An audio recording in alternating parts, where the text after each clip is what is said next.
We're going to work on this story tonight. I've been working on it. I actually did this story, and what I'm doing is I'm going to rewrite it. I took a number of the chapters out, and I'm going to rewrite it differently. And so, if I get people on here in the chat room, maybe I can get some advice. And I got some audio in the background going. Matter of fact, I'm going to stop that. Get rid of that for now. That's annoying me. Okay. But yeah, I've got the chat room open. Oops, hang on. And so if anyone got any ideas on how I should write this and that, or anything else, let me know. Let me get rid of that. There we go. I'll just put that there. Anyway, this story is a fantasy story. I'm using Fade-In. It's a script writing program, but you can also write books, stories with it in that. I mainly use it for writing scripts, but tonight I'm trying to rewrite this story. This is probably one of my better works.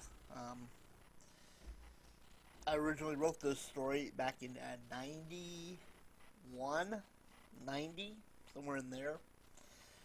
And I completed it, and then I recently rewrote it, and now I'm kind of rewriting it back. I'm going to use what I wrote from the rewrite and the original, combine them together into something a little more interesting. But it's a fantasy story. So I'm going to go through it. It was an unusually warm October day when a local boy, a student of mine, decided to pay a visit at my home. I gotta read the thing. It was an unusually warm October day when a local boy, a student of mine, decided to pay me a visit at my home. The reason for his visit was to some degree unknown to me, only that it was of great importance. Why he couldn't talk to me at school on Monday was a mystery to me. Perhaps he was being bullied at school and feared for his life. Yeah, that's always something going on there. Actually, I should.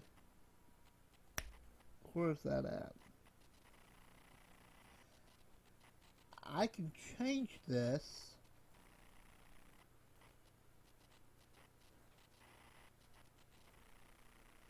Yeah, revisions.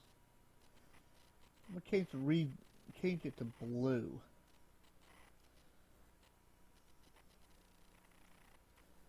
So now, if I do some rewriting, I can, it'll go to blue. And then when I get down to the bottom, I'll change it back to white, because it'll be all new. Hang on.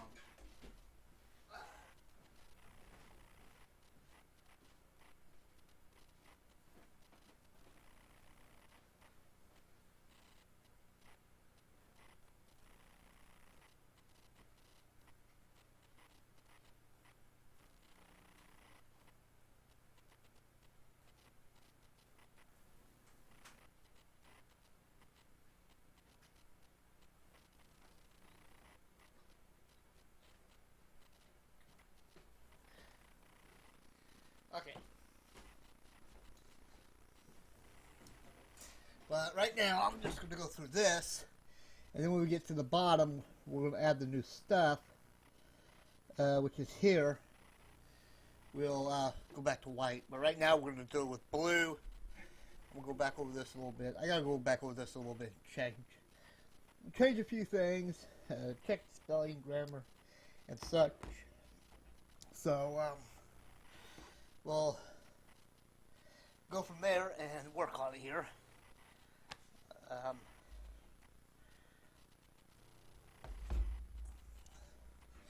Let me see. Whenever the case, right, fear for his life. Thus, he figured this place would be a safe place for him. Would be a safe place to discuss the issue. Whatever the case may be, he was to arrive at my house.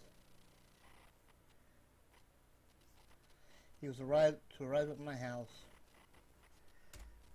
around 1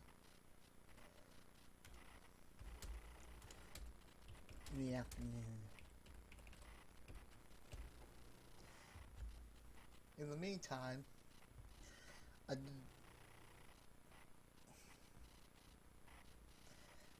wait a minute.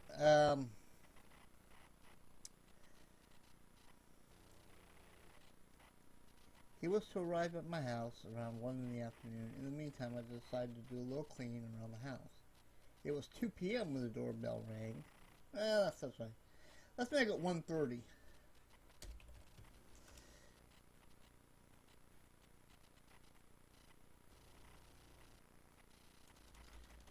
Well, let's go ahead and make it just 2 in the afternoon, around 2 in the afternoon.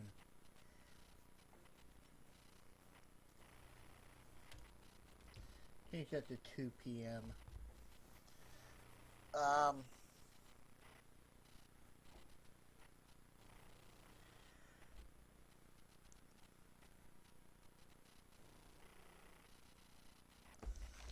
Let me see, around 2 p.m. It was 2 p.m. when the doorbell rang. It was 2 p.m. when the doorbell rang. Oops. I went to answer it.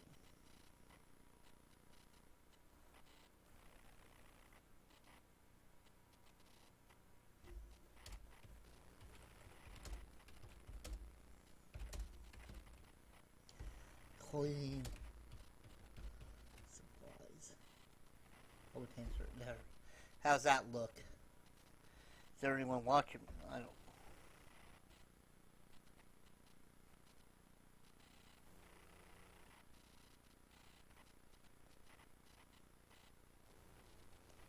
Oops. Hang on. Turn the audio down. It was 2 p.m. when the doorbell rang. Putting down my cleaning supplies, I went to answer it. I went to the door to answer it. When I opened the door, there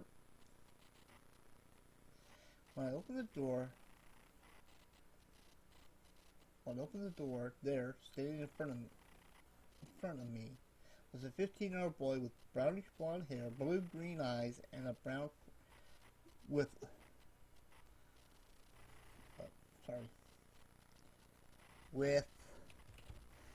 and I'm sorry, I don't have, if those watching, I don't have a camera. I don't really have money to get a camera, so I'm sorry to,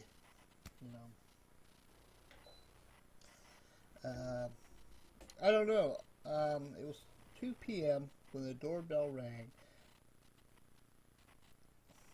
God. It was 2 p.m. when the doorbell rang. I put down my cleaning supplies.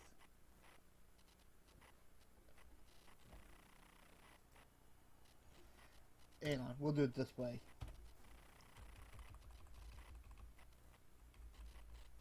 Let's scoot my microphone. Oops, I'm gonna scoot my mic back a little bit. Let's go back down. It was around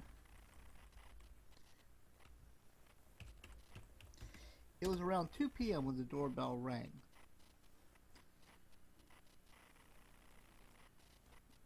I put the duster. How's that sound?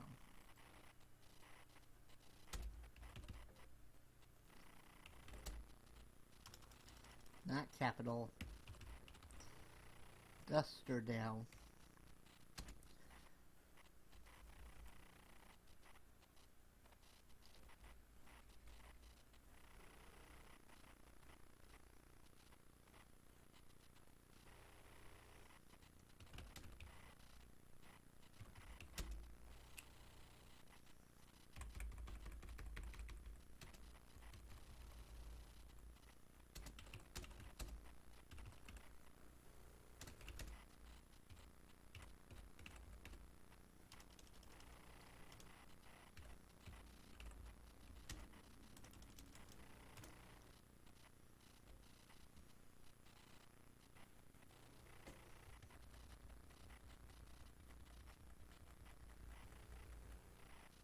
Oops. We don't want people seeing that. That's the name of the story. Okay, I'm gonna go ahead. Okay, let me go back. Revisions. White. Okay. Okay, so I'm gonna go down here. I'm trying to. I forgot this was already rewritten once already.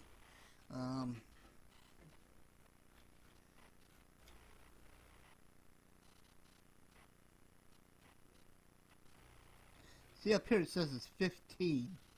But down there, see, there's an error right there.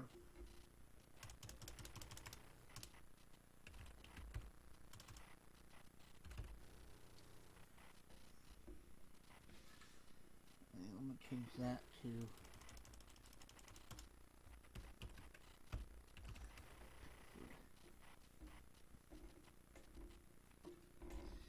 names. Okay, it was an unusual warm October day when a local boy, a student of mine, decided to pay me a visit at my home. Ruth's first visit was to some degree unknown to me, only that it was of great importance. Why he couldn't talk to me at school on Monday was a mystery to me. Perhaps he was being bullied at school and feared for his life. Thus he figured this place would be a safe place to discuss the issue. Whatever the case may be, he was to arrive at my house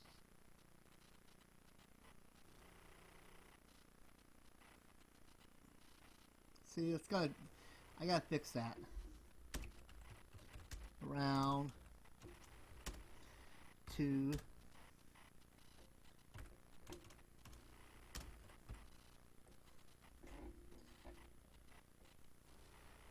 p.m.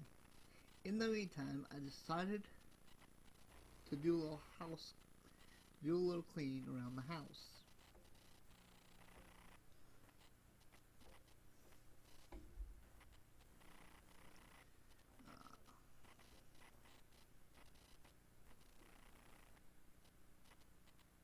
In the meantime, I decided to do a little cleaning around the house. It was 2 p.m. when the doorbell rang, and I went to answer it. When I opened the door, there standing in front of me was a 15-year-old boy with brownish blonde hair, blue-green eyes, wearing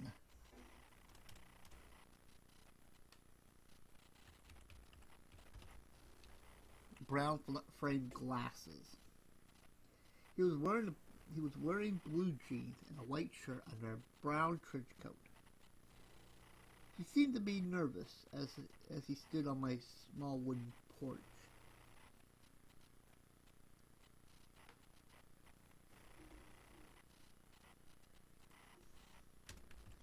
He would peer around. Okay, I'm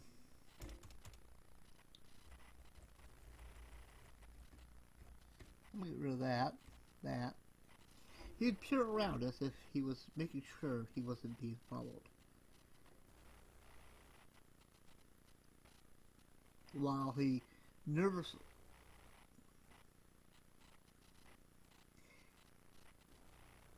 would peer around us to make sure he wasn't being followed, while he nervously rubbed his hands in a circular pattern. "Come in," I told him, as he slowly stepped inside my foyer. He didn't say much and seemed to me to be a little too quiet. I told him to follow me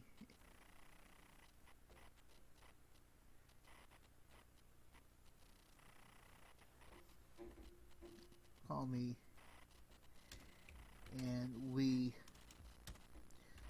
would go sit in the living room.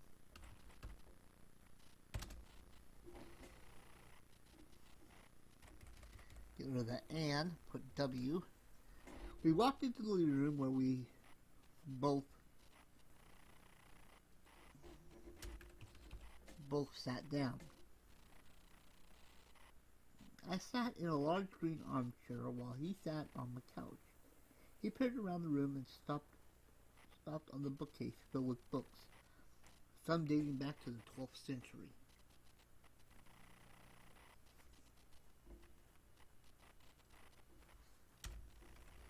Oops, not AAD. Oops, AAD.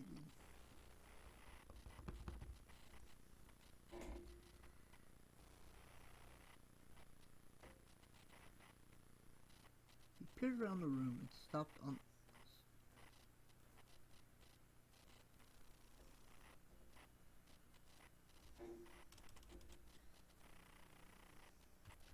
Only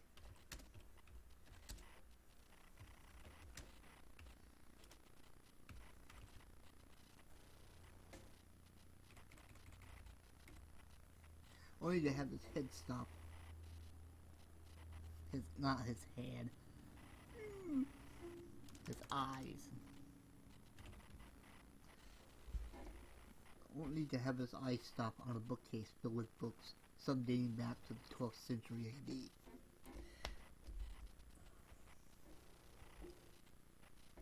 Well, what's on your mind? I asked him.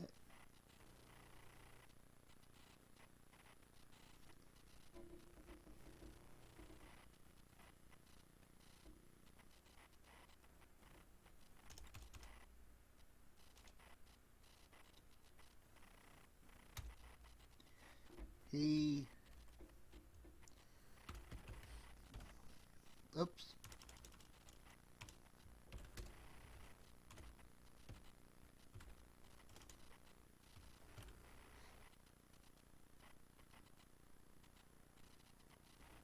I asked him. He slowly turned to me.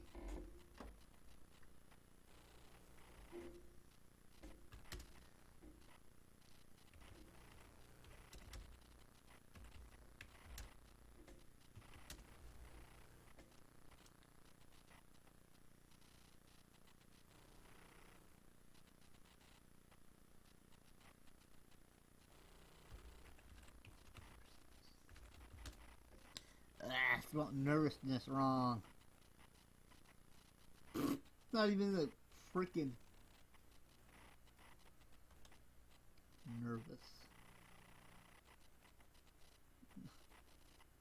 Oh, I spelled nerve wrong. That's why. Nervousness.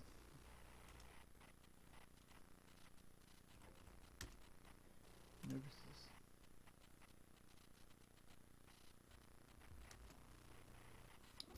Spelled it wrong again. Nervousness. He slowly turned to look at me with a face of nervousness.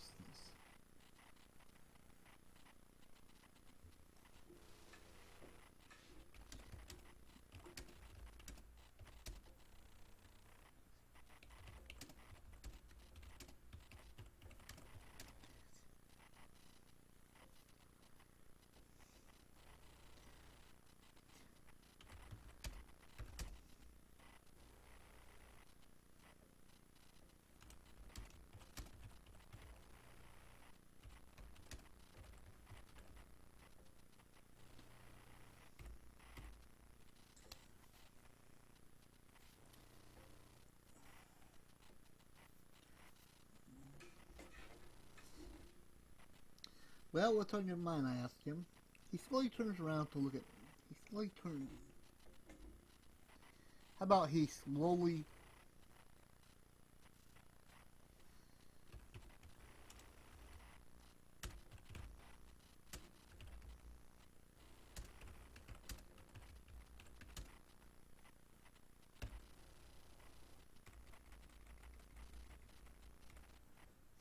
He slowly moves his eyes back towards me with the face of nervousness, as if he was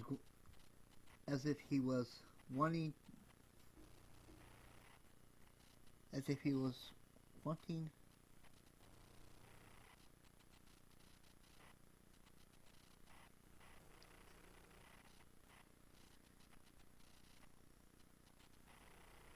as if he wanted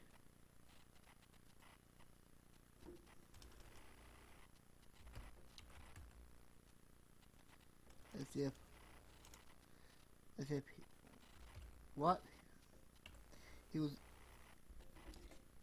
turned his back towards me, his eyes back towards me, with a face of nervousness, as if he wanted, as if what? Oh, get rid of the he. That's when. As if what he was about to tell me, I wouldn't believe. Well, he said nervously, I don't know how to put this.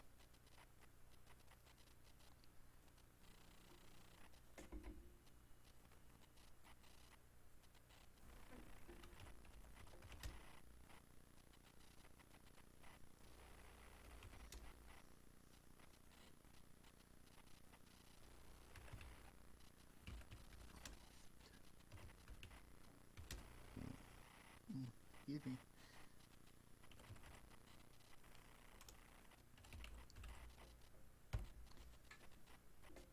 Well, he said nervously, I don't know how to put this, rubbing his glass hands together. Can you rub glass hands together? Don't know.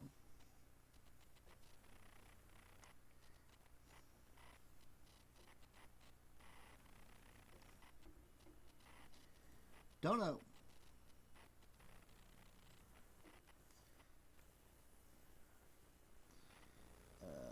Me.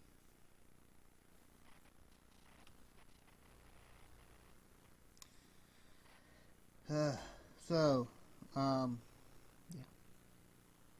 Okay.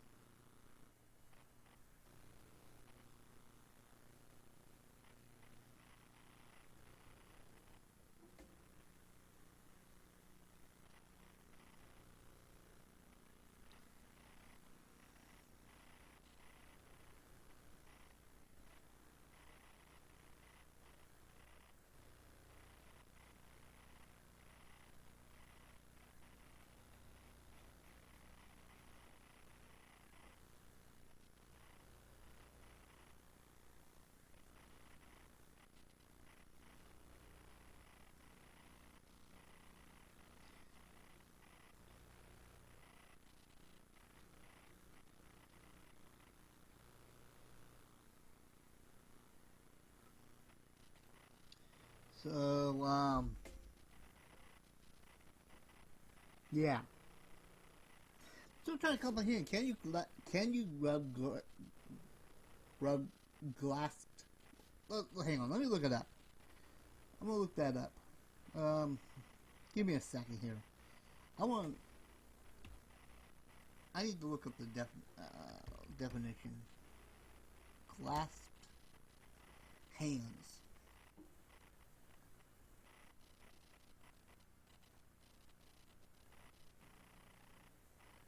How about clinching?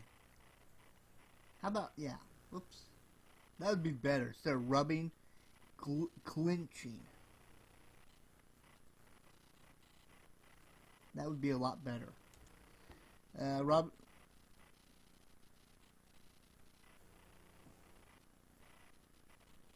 Clinching. Yeah. Hang on. Let me,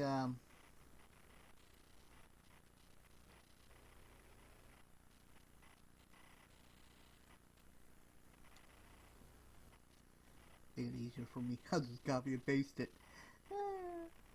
Makes it easier. It's clenched hands, so I'm gonna put clinching. Clinching his glasped hands together. There, that's a little more better. Yeah. I need to figure out how to space this. That's the only thing I haven't been able to do on this. Figure out yet how to do it. Quick reformat. No. Normally adjust line levels.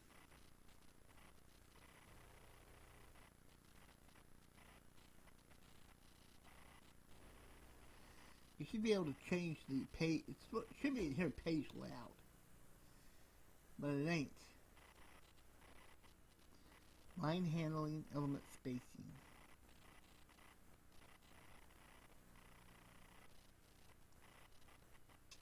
See? It's the only thing I haven't figured out with this program. Now I know I could do it in OpenOffice on the other That's what I should have done this in, I guess. But I do kind of like this program. Find errors. Oh, yeah, we'll probably a lot of errors in this.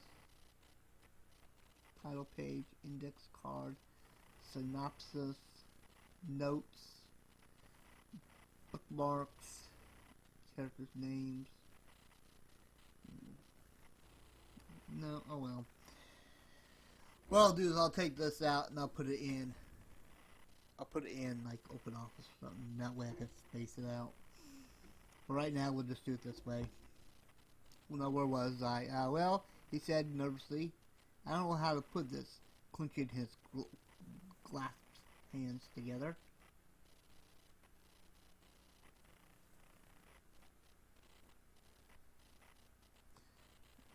Go right ahead and tell me, I told him. Well, I'm not from this world, he mumbled. I was a little taken back.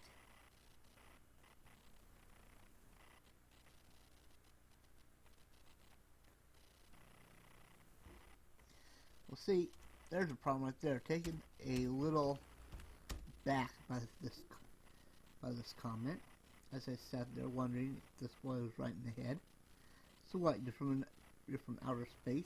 I asked him, smirking. No, he said quickly. That's not what I'm saying. So what exactly are you saying? I asked. He audibly exhaled, then said, well, perhaps I should tell you the story from the very beginning. So he told me the story. And that's the end of chapter 1! Woo!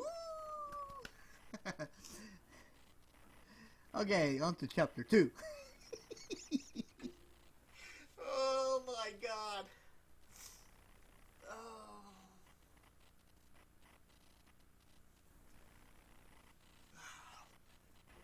Let's see. I need to bring that up a little bit. There we go. Chapter 2. Chapter 2, page 2. See, I originally wrote this. Why they're so small, why the chapters are so small like this, is they were originally written for a magazine that I publish. Kind of like a dime novel where it's like a serial. Like this would be this here, and they would have underneath it to be continued. And they'd have a bunch of these stories like this. It would be like be continued, and you'd have to wait for the next issue to come out. And that's what this was for. This is what this was published in. And so now I'm rewriting it into a kind of a book form, and but it's kind of neat written this way. The chapters are small.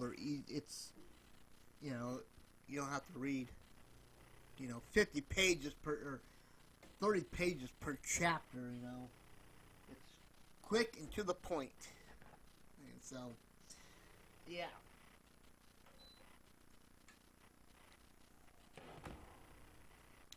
So now let's go on. Oh, where was I?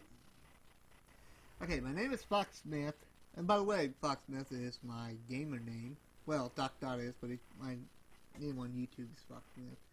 I'm currently 15 years old. I was born in the small town of Hamden, New York. Which I found out is an actual town. Near the base of the Catskill Mountains. When I was 8, my family moved us all to a small town of Pickford in Illinois. And Pickford is not a real town. Pickford is actually the capital of Dane County. Matter of fact, I'm going to change that to Dane County. That's where he lives, Dane County. Okay. I know what I'm about to tell you. Sounds a little far-fetched, or even sounds like the ramblings of a deranged, over-imaginative.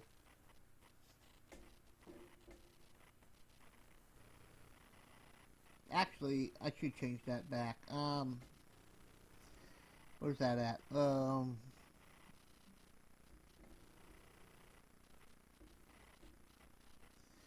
I'm gonna change that to 13.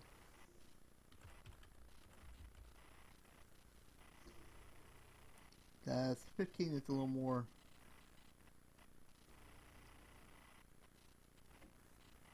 Where was that at?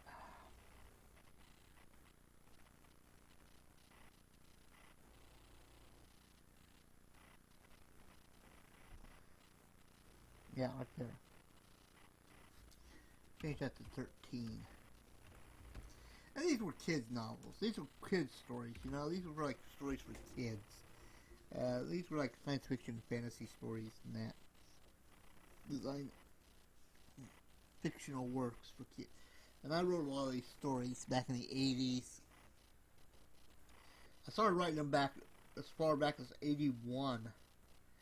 And I wrote over hundreds of them. Hundreds of them. I'm going to emphasize the word hundreds. Plural. More than one. And this is just one of them. This one was written in, like I said, around 90, 91. Somewhere in there. Between 81 to about 87 was more science fictional stories. And then after I went from science fiction, I went to horror and fantasy. And I actually, when I started writing stories, which was a long time ago, I actually started with fantasy stories. I started writing fantasy stories to begin with.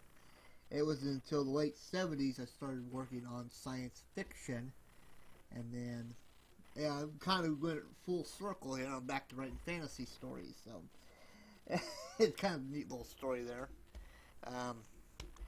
Anyway, let's go on.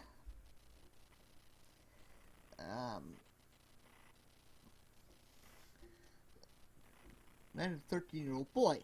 However, I assure you, what I'm about to tell you did happen. I had spent the previous evening at my friend's house, staying in our makeshift clubhouse, which at one time used to be an old coal shed. Which, by the way, my friends actually did have a coal shed. We had it as a clubhouse. See, a lot of the stuff, fantasy stories I used to write in that, are some of it's what I wrote when I wrote my stories. It was basically part fantasy, part reality. And I left it up to the reader to determine what part of the story is fantasy and what part of the story is reality. And so, you know, I was never from Hamden, New York. I always lived in Illinois. And so, Hamden was actually, I used the word Hamden, I wrote this when I first was starting to get my radio license, amateur radio license, which are also called ham operators. So I called it Hamden. And, so it was up to the reader to decide what was fantasy and what was reality in the story. And I'm going to tell you a little bit about it. Like, for example, the coal shed part was true. We did have a coal shed as a makeshift clubhouse. We had a little dog, I don't know if it was a beagle. I think it was a little beagle dog, or it was kind of a mixed dog. He was our watchdog. He would stand out there and keep an eye on our clubhouse. We had hammocks in there. We would go around down the alleyways, picking up junk, mainly like TV sets. We'd take them back to our clubhouse and fix them up. So we had like 4 or 5 TV sets in there. We'd eat ice cream and lay in the hammocks and watch TV. It was, this was back in the 80s, okay. But yeah, the idea was basically on a lot of my stories when I was writing these, and my friends kind of helped me out on them, and it was basically,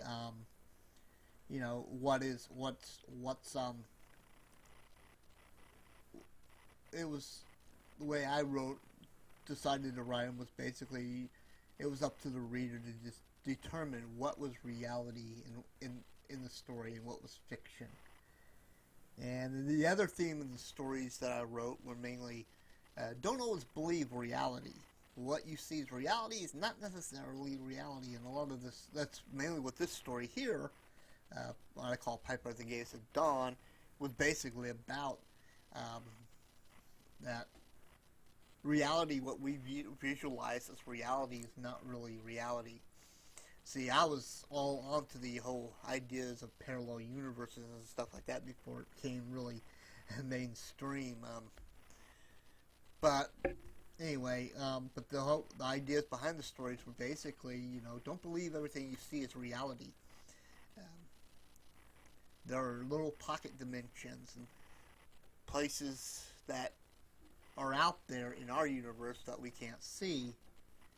And if you go looking for them, you ain't going to find them, but you might step into one accidentally. That was the whole philosophy behind a lot of my stories, a lot of my fictional works, anyway. Let's go on, anyway. I'm just rambling, tired of myself.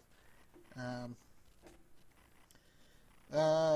don't investigate rambling range around 13. However, I assure you one of the deputies makeshift clubhouse one time used to be an old clothes shed. We spent most of the night playing around in the dark, either in the woods playing commando, or sitting inside the clubhouse eating ice cream and talking about various things. And that was also true. We used to go out into the woods and play commando. Even in high school, we would play commando for some bizarre reason. I guess we were entertaining ourselves. We were entertaining ourselves, and back in the 80s, you didn't have internet back then. You didn't have the internet. The only thing you could do, and living in a farm town like we did, the only thing you could do was go sit up on the town square with all the other people going cruising around it, or sitting at home watching TV, either crappy TV, cable television, because satellite wasn't around. Well, it was around, but it was too expensive. Or watching the four main channels that were out there.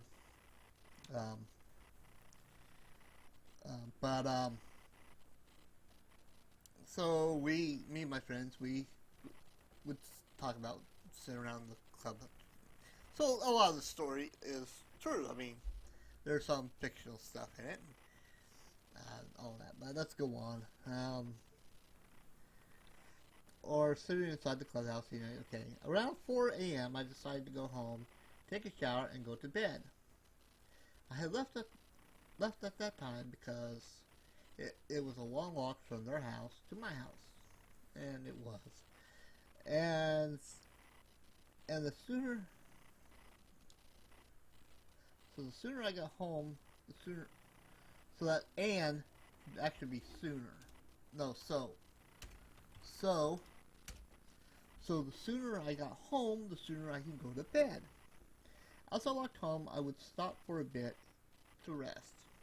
Since after all, I had been up all night, and let's stop for a bit to rest. Since after all, I had been up all night and was somewhat tired. I'm gonna put somewhat.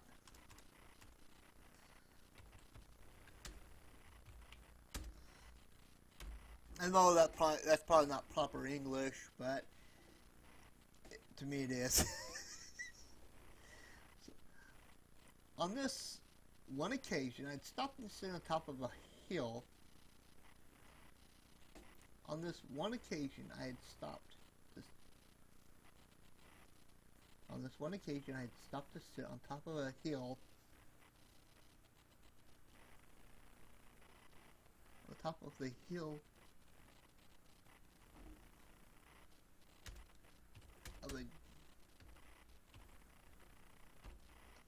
of a ditch, which was located in front of a newly built church.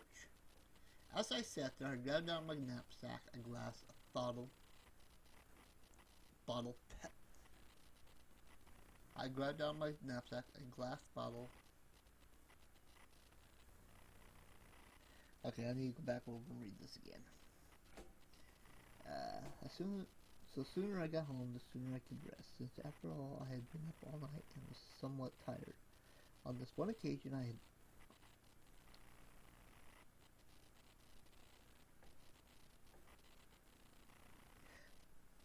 this one occasion, I had stopped and sat on top of a hill.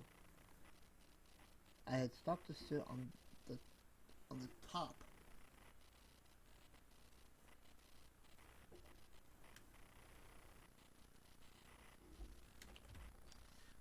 of the hill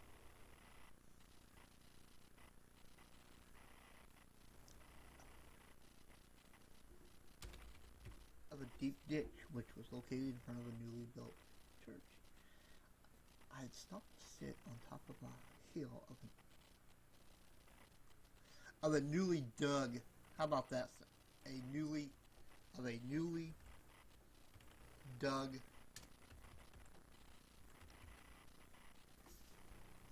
dug ditch, which that was located. I spelled dug wrong.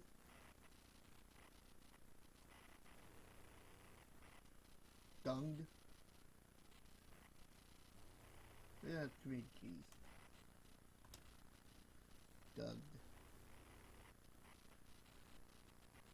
No. There ain't no ED in it. Newly dug ditch, which was located in the front of a newly built church.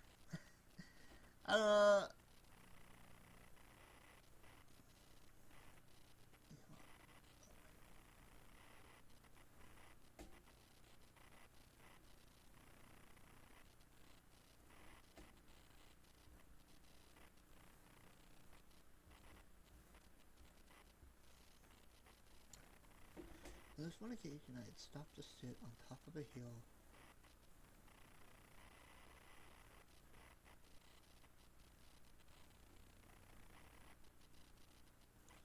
I stopped and sat on top of a hill of a ditch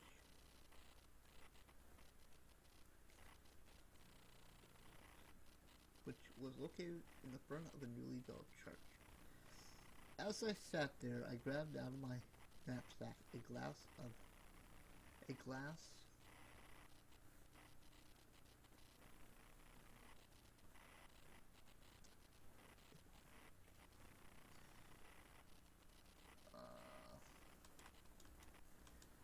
a bottle of Pepsi.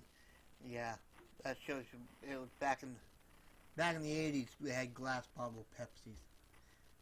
So since this kind of takes place in the 80s, this fictional story takes place in the 80s. So we're gonna have glass bottle Pepsi.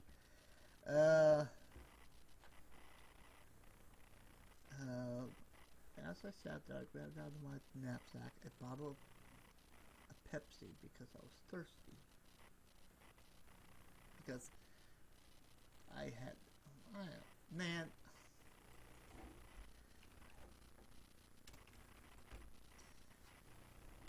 because I had become thirsty. How about we get rid of that?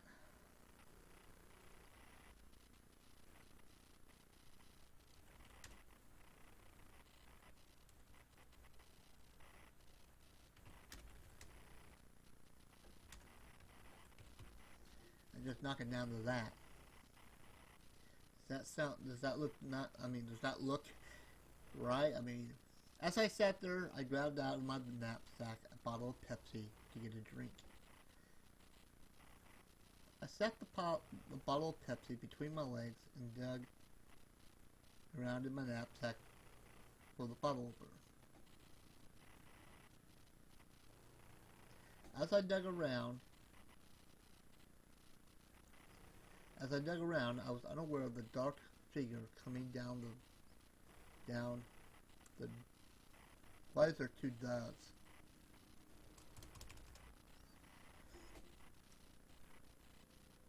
As I dug around,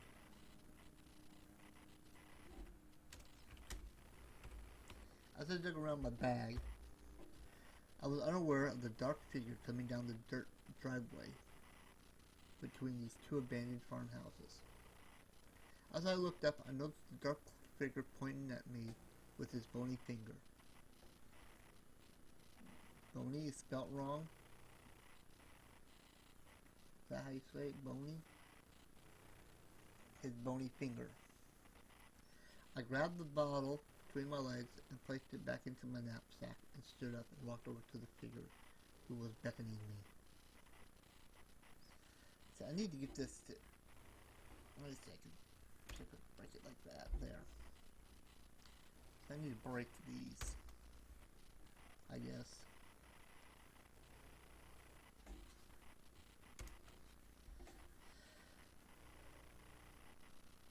And okay. I followed the dark cloaked figure past the farmhouses.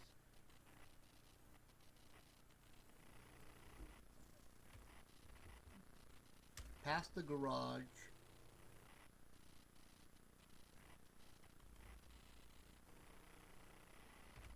Beyond.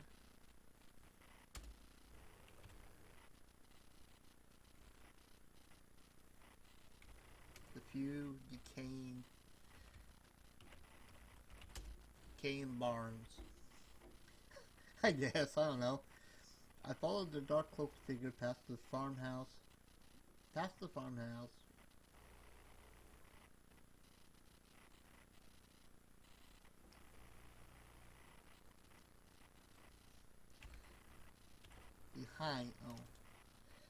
Behind the farmhouse, past the garage, beyond the few decayed barns,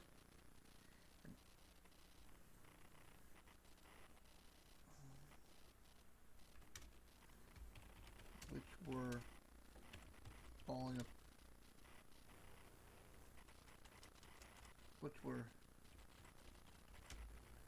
nah, let's just leave it at decaying barns. I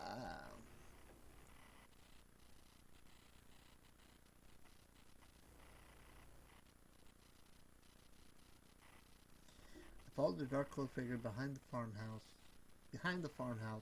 past the garage, beyond the few decayed barns,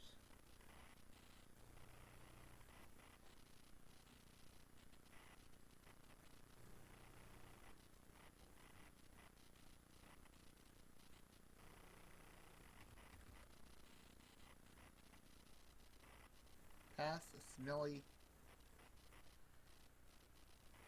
smelly outhouse. You know what? Do I really need to put an outhouse in this? A smelly one in this.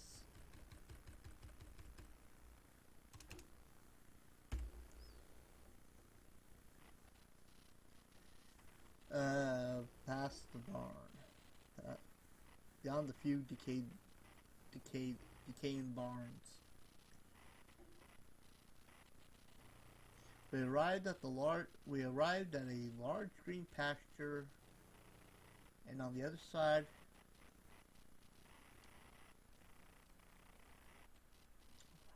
at a it wasn't really large. It was a small green pasture, and on the other side, pasture. Let's do it like that. We arrived at the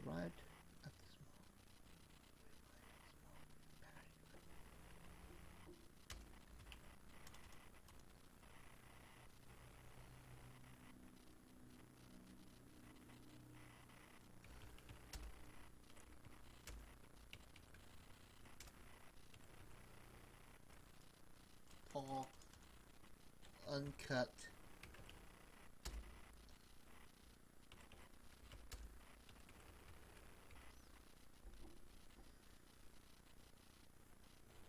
let's not put green like that. We arrived at a small pasture with tall, uncut green grass. Stop me if this don't sound right. On the other side of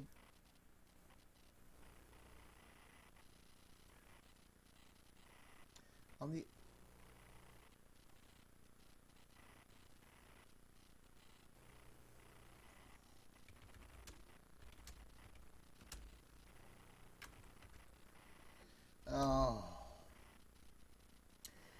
other side of where we had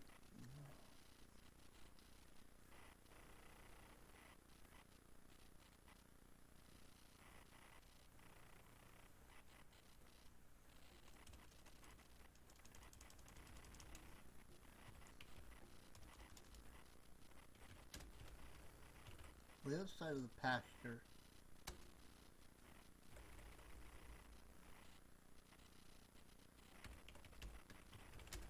Standing before us was two big wooden doors attached to a monolithic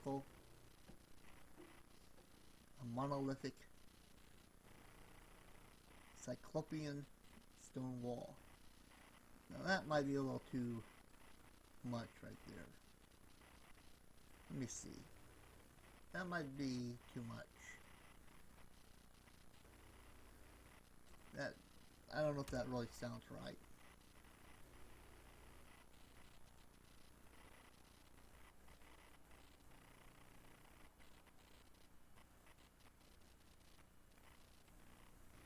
How about this instead? Copy. Oops. How about this instead?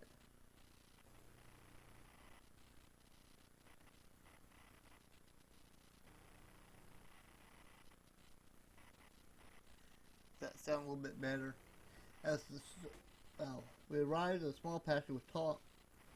We arrived at a small pasture with tall, uncut green grass. That just don't sound right. I don't know. I can't think. We arrived at the small pasture with tall, uncut green grass. On the other side of the pasture, standing before us, was two big wooden doors attached to a cyclopean masonry stone wall. Now that sounds right. As the sun began to hit the green lush pasture, the wooden door slowly opened. Behind the doors was a dark forest covered in cobwebs. The figure pointed to the small path that led through the woods and said, "Stay on the path, or you will be lost forever." I looked at the path and then turned back to the figure. And he was gone. I'll have to come back and redo that on the rewrite. It just don't sound right. I followed the dark cloaked figure behind the farmhouse, past the garage, beyond the few decaying barns. We arrived at a small pasture with tall, uncut green grass. On the other side of the pasture, standing before us, was two big wooden doors attached to a cyclopean masonry stone wall. As the sun slowly began to hit the green lush pasture, the wooden doors. I can't put slowly in there because I got it twice. Oops. Oh, hit the wrong button. As the sun began to hit the lush green pasture, the wooden door slowly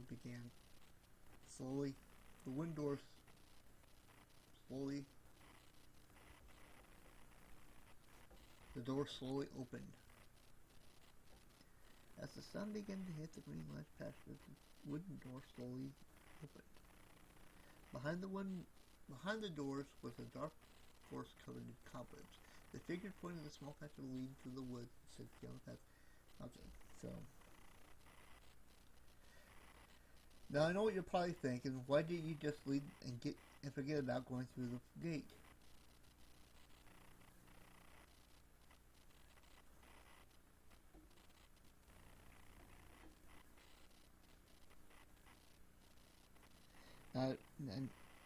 Now I know you're probably thinking, why didn't you just leave and forget about going through the gate into the dark forest? Perhaps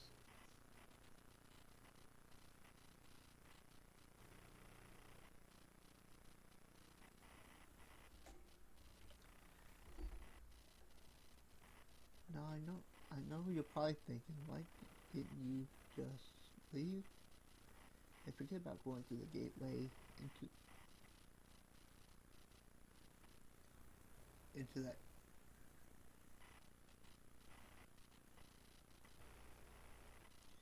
that dark forest? Perhaps it was my curiosity that got the better of me. So I began walking over to the stone pillars and grabbed. So I walked over to the stone pillar and grabbed the lit torch and began my journey onto the path, unaware of the massive door. Unaware that the massive doors were closing behind me. And that was the end of number two. Like I said, this was originally written as a serial story, to where it was be continued type of thing.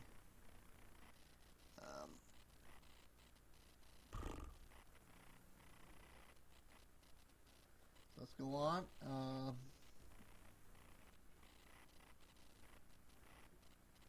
I don't know. It still doesn't get. I don't. I followed the dark cloaked figure behind the farmhouse, past the garage, beyond the few decaying barns. We arrived at the small pasture with tall, unkempt green grass. On the other side of the pasture, standing before us, was two big wooden doors attached to a cyclopean masonry stone wall. As the sun began to hit the green, lush pasture, the wooden doors slowly opened. Behind the doors was a dark forest covered in cobwebs. The figure pointed to the small path that led through the woods and said, "Stay on the path, or you'll be lost forever." I looked at the path again, and then turned back towards the figure, only to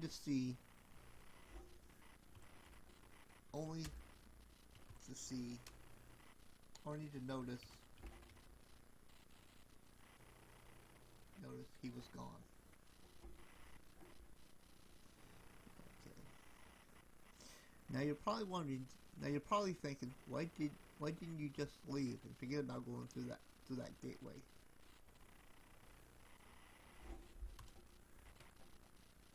Or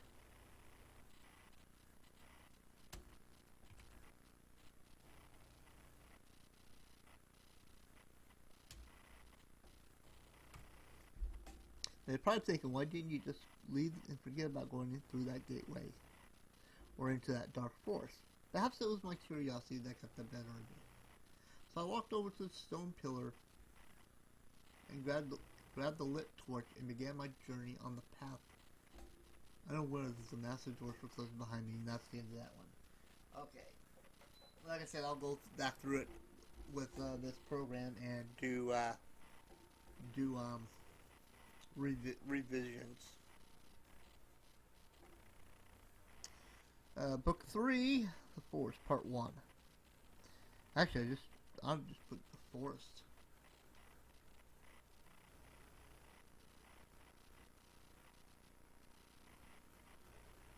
I'll just leave it as is.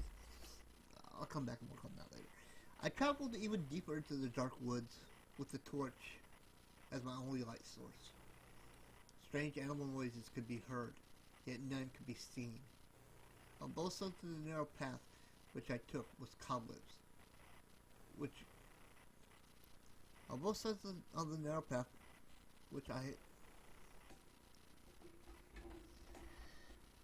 strange animal noises could be heard, yet none could be seen. On both sides of the narrow path which I took was cobwebs.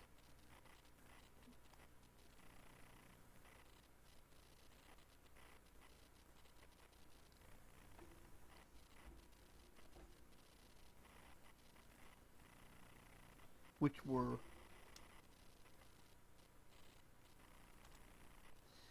were thick as brush, that were thick.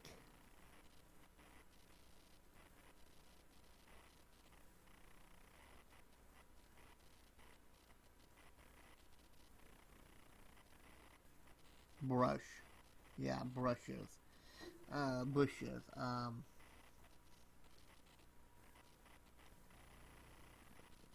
Let me see. Yet none can be seen on both sides of the narrow path that I took. How about that? That I took. It's cobwebs, which were thick.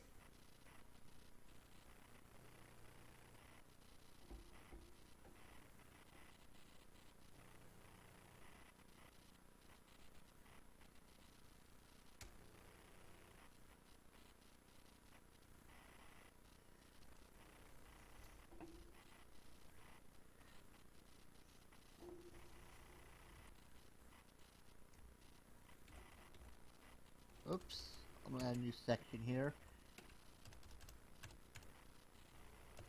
Oops.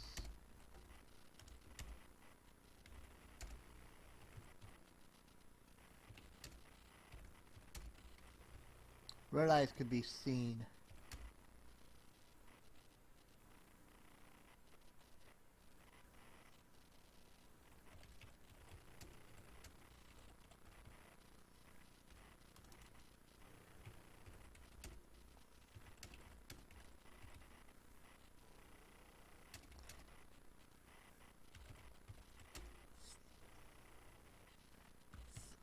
Slithered.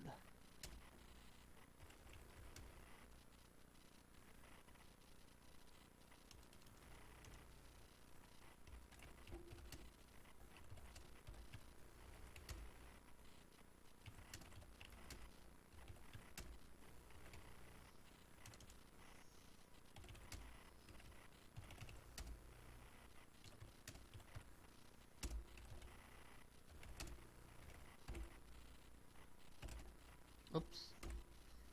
Okay, I have a new section because I thought it would be a little interesting.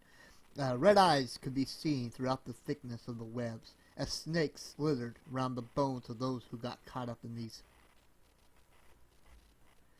Let's put it as sticky. These sticky webs. I arrived at a junction which had 6 paths leading to different directions. I took the first path and followed it in and around, up and down small hills, until I came to a clearing near a dark pond.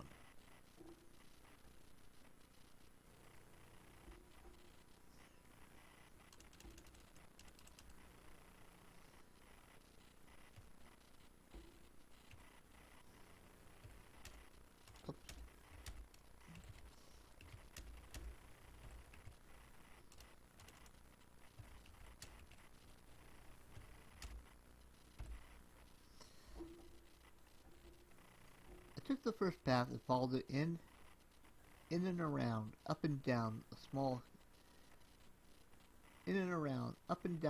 hills until I came to a clearing near a pond as black could be.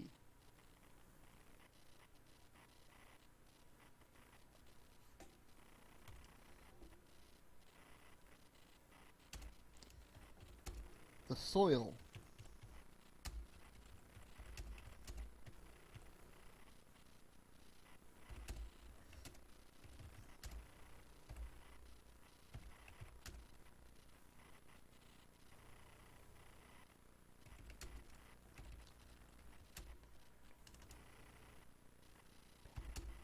barren, black and barren. The water of the pond was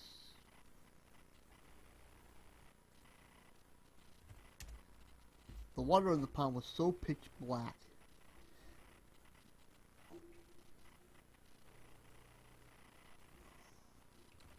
that no life form could possibly live in it.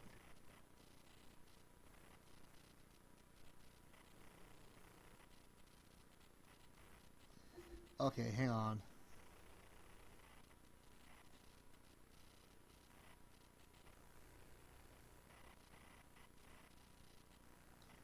I'll take that out because I already did it. Black as black could be. The water of the pond was so pitch black that no life form could possibly live in it. The ground surrounding the pond was a black mud, and the air was permeated with the smell of something akin to raw sewage. Not from where I was standing was a young woman naked, standing waist deep in the dark waters. Her back was turned towards me, and she had long brown hair that went down to her butt. Now, no, this is not pornographic, okay?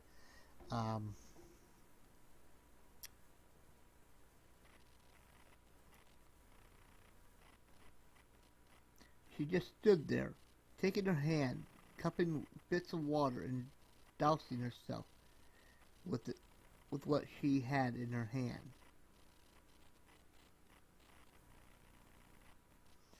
It does sound kind of pornographic, but it's Let's not. Let me go on. She stood there, taking her hand, cupping bits of water, and dousing herself with what she had in her hand. The water would slide off her naked flesh, off her naked flesh, off her naked back.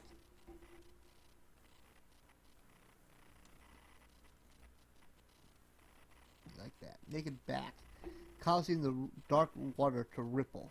"Hello," I said, as I walked towards the edge of the water. She stopped pouring water on her body, and as I got closer to the edge of water,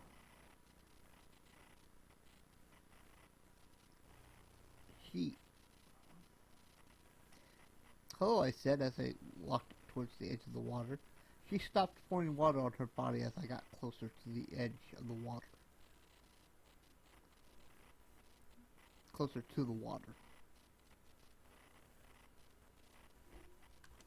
Get rid of that. "Hello, can you tell me where I am?" I asked, pulling my brown-rimmed glasses up. As she turned around, I noticed the front of her body had been eaten away, in some places down to the bone. As she headed toward me, I noticed maggots oozing from her pus-filled body. As I slowly backed away, her face looked as if it had been ripped off. I could no longer stand it, so I turned around and ran as fast as I could down the path. Down the path I had just come from.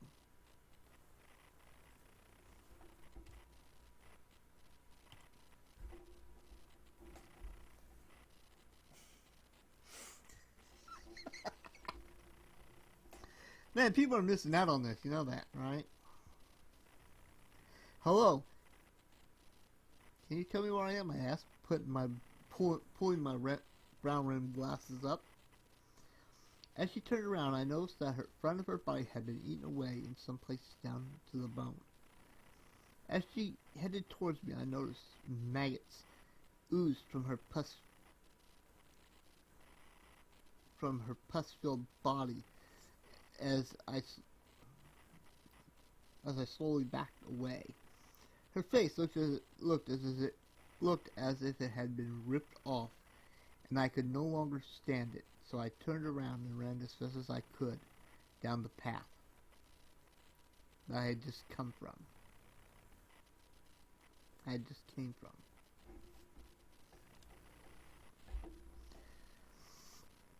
I arrived back at the 6 pathways. I arrived back to the junction.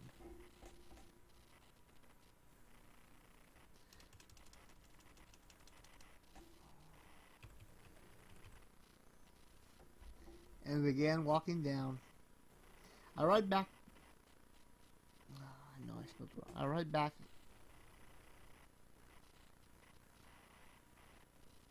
Let me put it this way. I shortly arrived back at the junction.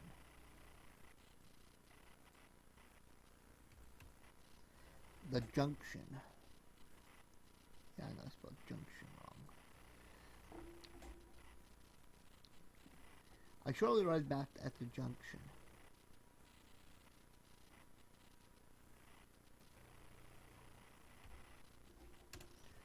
Only to begin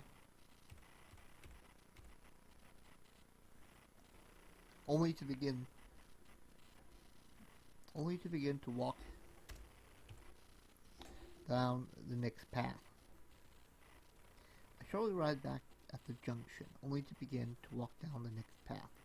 I traveled down the path until I came to a dirty white farmhouse, which had an ungodly smell coming from it. Near the house was a doghouse, which had a big two-headed dog laying next to the doghouse opening. Now, if y'all don't like this, because it is kind of gross, creepy, horror, type stuff. Well, I'm sorry. Um, Ungodly smell came from near the house was a doghouse which had a big two-headed dog laying next to the doghouse opening. The dog just seemed to be eating on something. As I slowly walked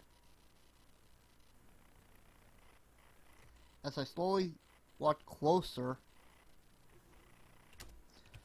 to it,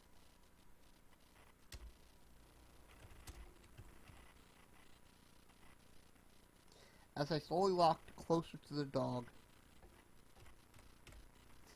I could see what it was. And I'll get rid of that.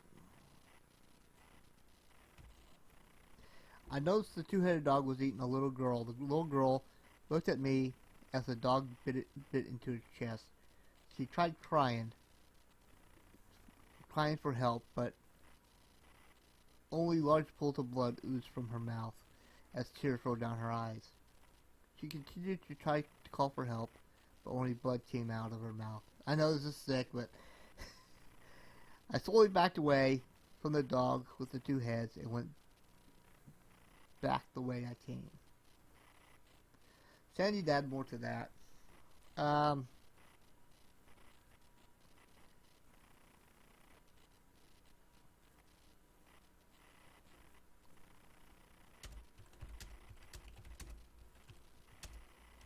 Oops, one of the dog's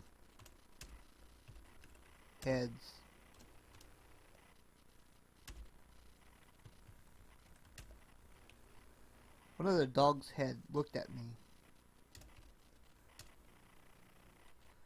So I slowly backed away from the dog with the two backed away.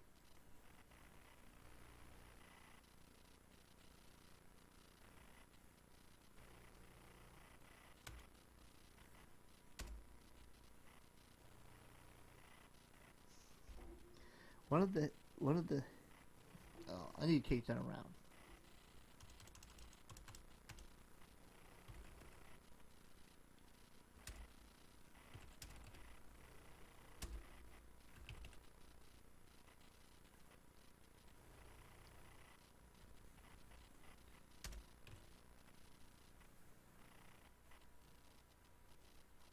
So I backed away.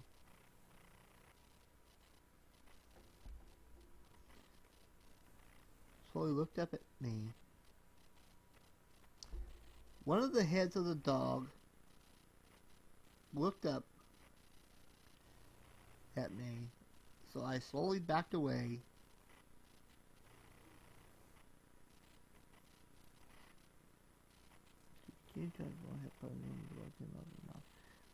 One of the heads of the dogs looked up towards me.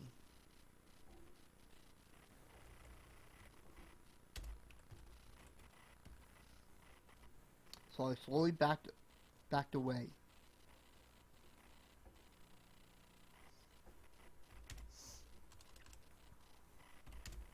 I turned around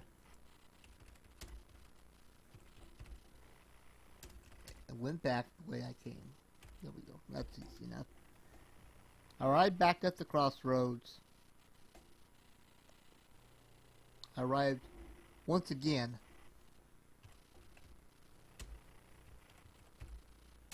back at the crossroads and headed down the next path, trying to find my way out of this nightmarish forest.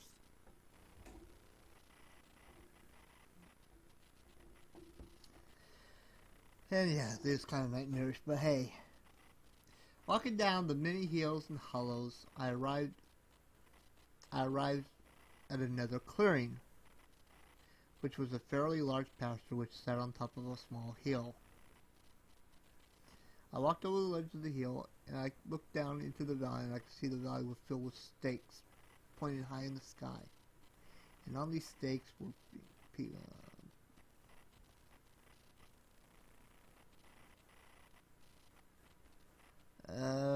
snakes along from the neck and out through the chest. The valley was nothing but people.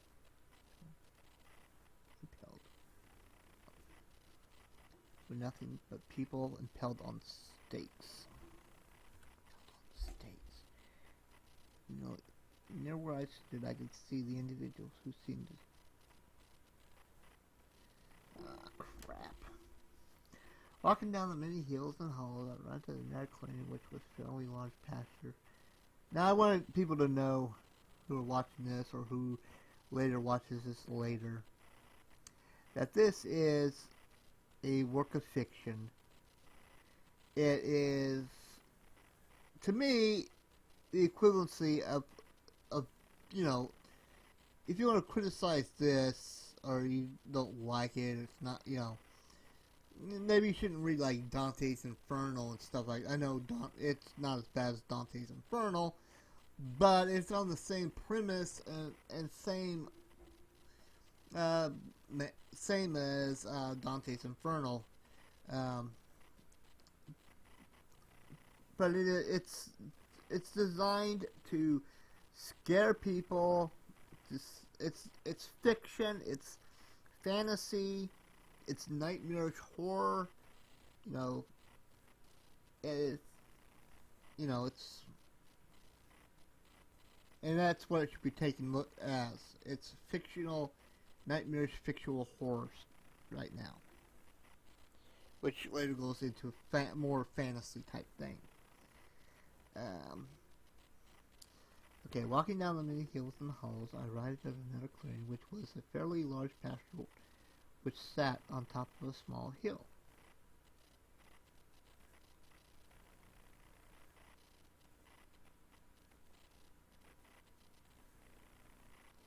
I walked over to the edge of the hill and looked down into a valley.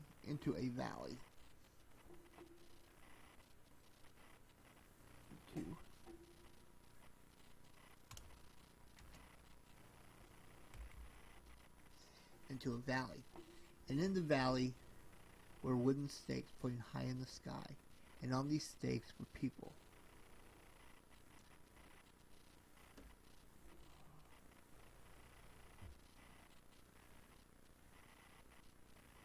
On these...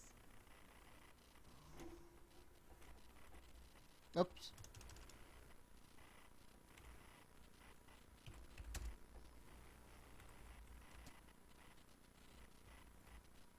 On these stakes were people.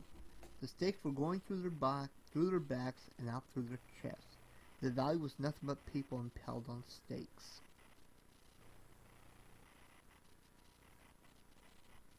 Near where I stood, I could see the individuals who seemed to be still alive, reaching up into the cloudfilled sky towards the bright light, as though they were trying to reach for the light.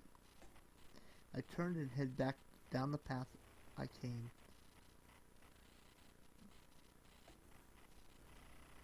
To once again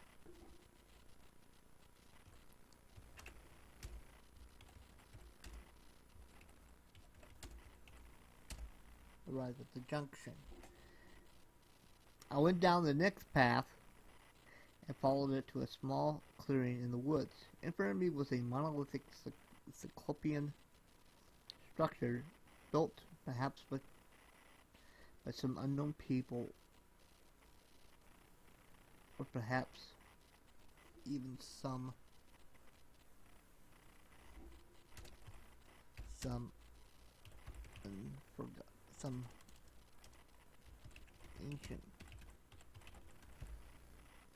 ancient forgotten gods. As I stood in front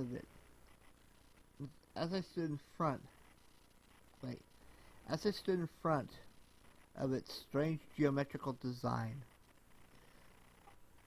I thought to myself, what unseen horror will I see this time? About that time, coming out from behind one of the pillars, was a young girl around the age of 10. She had long blonde hair and brown eyes. She didn't seem like the other horrible things that I had previously seen. She wore a miniskirt and light shirt. As she got closer to me, she gave off a smile that seemed to glow.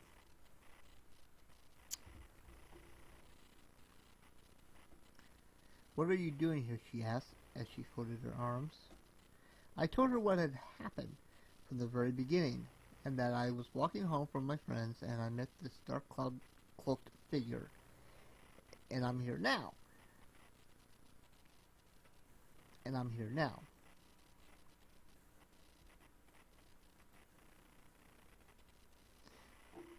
Walked over and I met this dark cloaked figure, and here I am.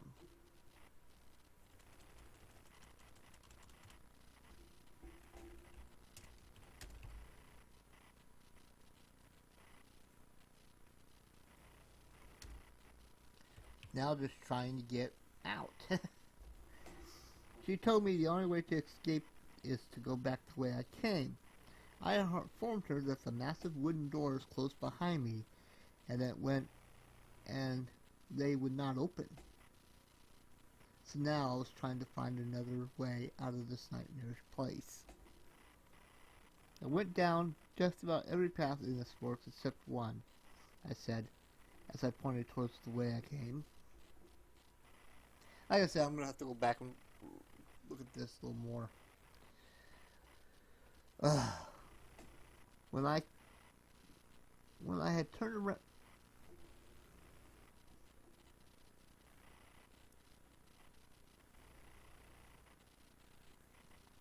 I said as I pointed towards the way I came, as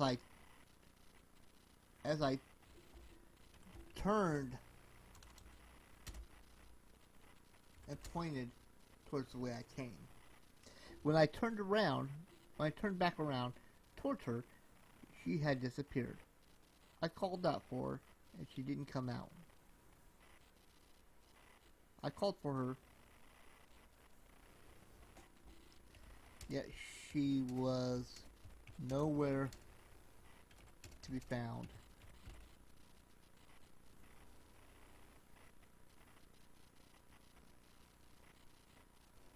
Period.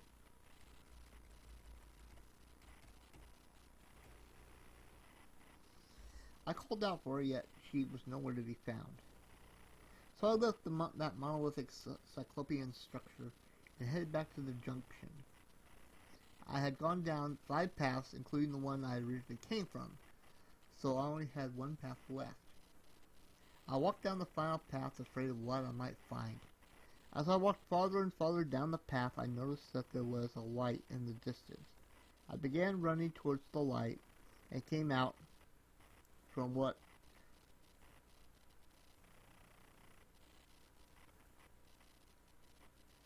I began to run towards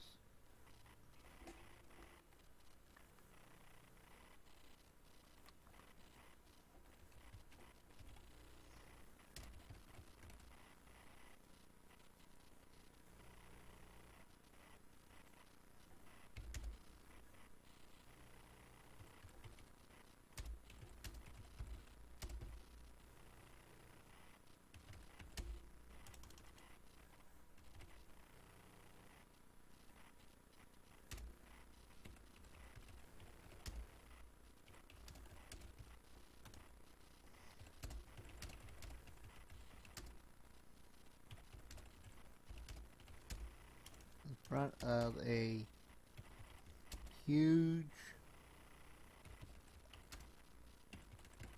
there we go. So now I can get rid of all this stuff here.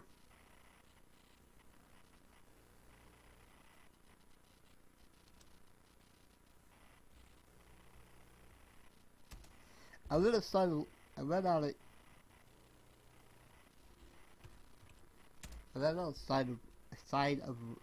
of relief, figuring I was out of that strange place. I let out a sigh of relief, figuring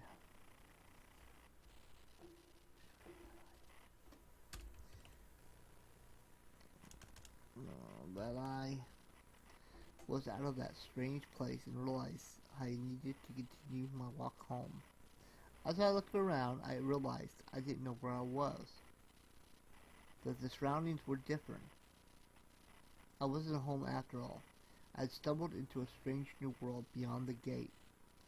So I simply began to walk across the wheat field to see what I could find. To see if I could find help or find someone with a phone to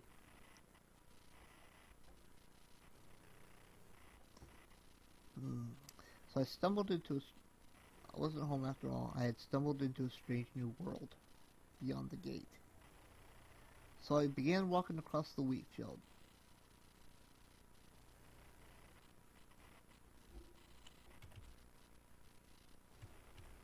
Hoping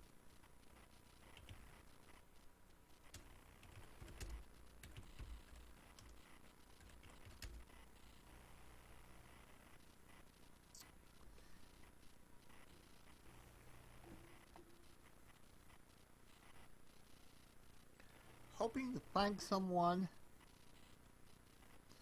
So I began to walk across the wheat field, hoping to find someone.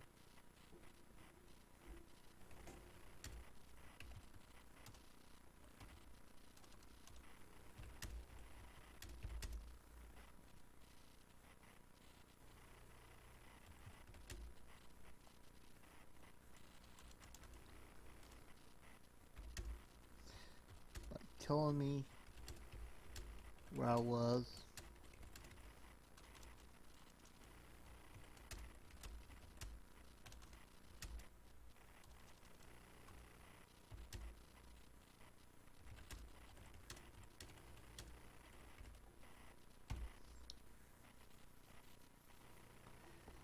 Okay. So I stumbled across a strange new world beyond the gate. So I began to walk across the wheat field, hoping to find someone who could help me, to tell me where I was and how to get home. Book 5. Shift. Break.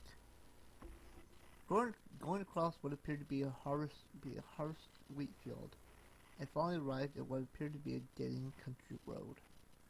On one side of the road, surrounded by a grove of oak trees, was a small shack made of cinder blocks.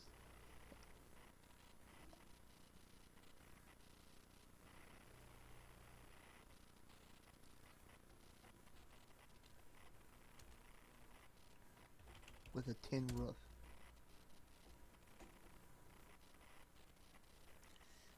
Find me some snack on. I am hungry.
Okay. Book 5. Going across what appeared to be a harvest wheat field, I finally arrived at what appeared to be a dead-end country road. On one side of the road, surrounded by on one side of the road,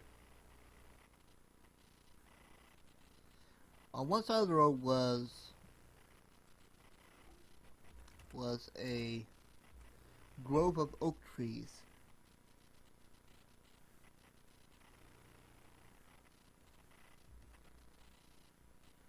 On one side of the road, surrounded by a grove of oak trees, was a small shack made of cinder blocks with a tin roof. I figured I could go and see if anyone lived there, and if so, if they could either give me directions or let me use their phone. I went into the shack and noticed the shack was a mess. Stuff strung everywhere. The walls had writing all over them, graffiti written in some strange angelic language. I began to poke around, going room to room to see if I could find out any information about this. Where I was, or if there was any phone.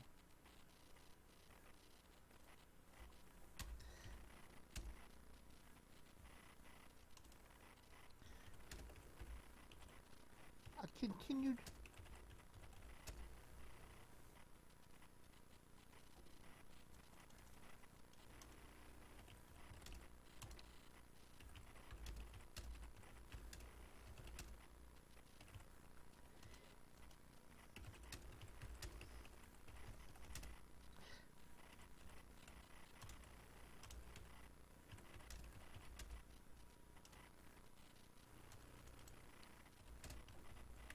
The place kind of looked familiar.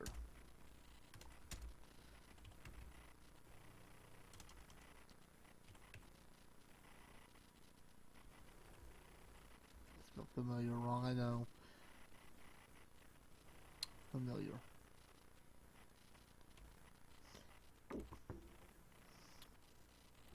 As I continued going room to room,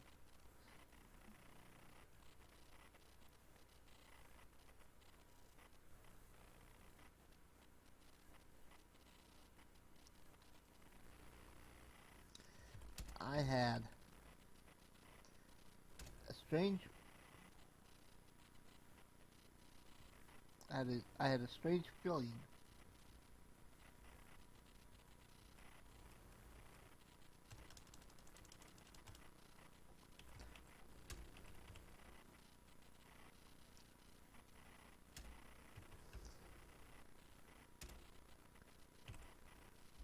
As I continued going room to room, I had a strange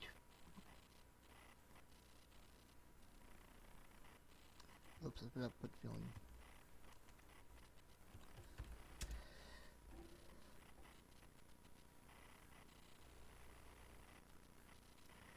As I continued going room to room, I had a strange feeling that this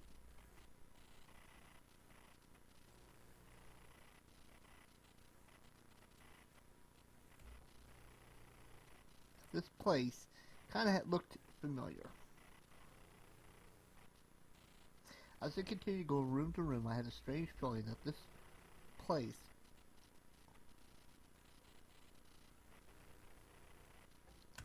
looked familiar.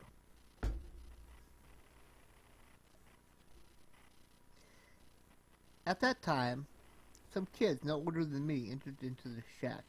They were boys and girls ranging from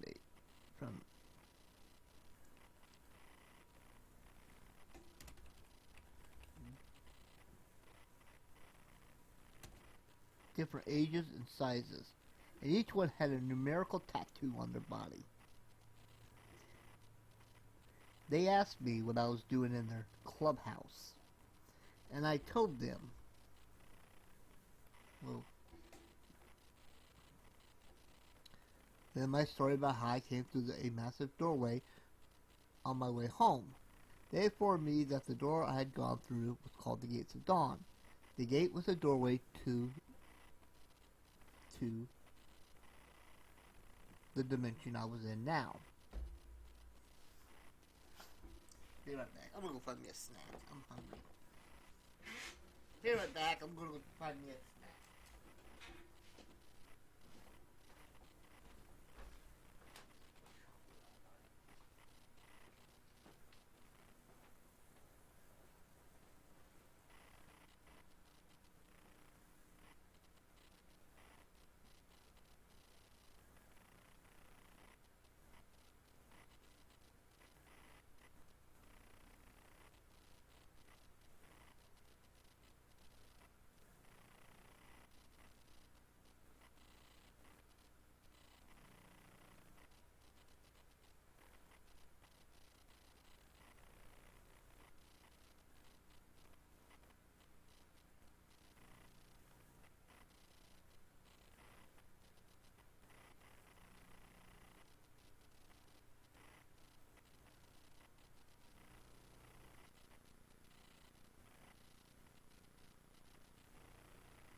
Go to Wally World.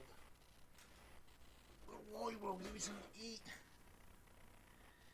So I'm gonna be back. I'll be back after a bit. We'll shut her down for a minute. I'll be back after a bit. We're into Walmart and get me something to eat. I'll be right back. This is Doc Doc.